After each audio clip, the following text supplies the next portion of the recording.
अरब देशों की मनमानी बहुत हो गई और भारत भी बहुत ज्यादा दरिया दिली दिखा चुका।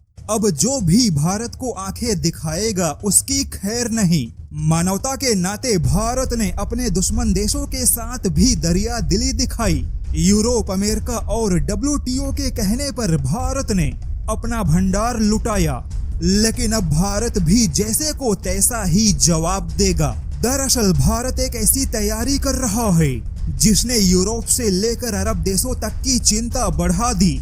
जैसा कि आपको याद होगा, कोविड महामारी हो या रूस यूक्रेन युद्ध, भारत ने अनाज संकट में फंसे यूरोपियन देशों से लेकर अरब देशों तक की सहायता की। तुर्की, Qatar, Maldives, Afghanistan, Bangladesh, Myanmar, Saudi, Egypt, फिलिस्तीन जैसे तमाम देशों को भारत ने भर भर के अनाज भेजकर उनकी सहायता की।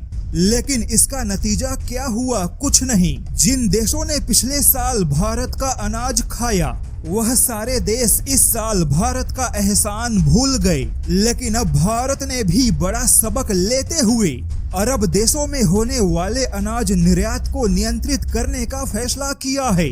यहाँ तक कि पहली बार ऐसा हुआ कि भारत ने रूस का जमकर अनाज खरीदा और भारत इस अनाज को फ्री में नहीं बांटेगा बल्कि ऊंचे दामों पर बेचेगा। वहीं भारत ने केवल संयुक्त अरब अमीरात को ही अनाज के निर्यात में छूट दी है, लेकिन संयुक्त अरब अमीरात पर भी एक पाबंदी है कि वह भारत से खरीदा गया अनाज किसी और देश को नहीं बेचेगा। यानी कि अब भारत अरब देशों में अपने दरिया दिली को कम कर रहा है और जिन मुस्लिम देशों को अनाज चाहिए उन्हें खुद भारत के पास आना होगा।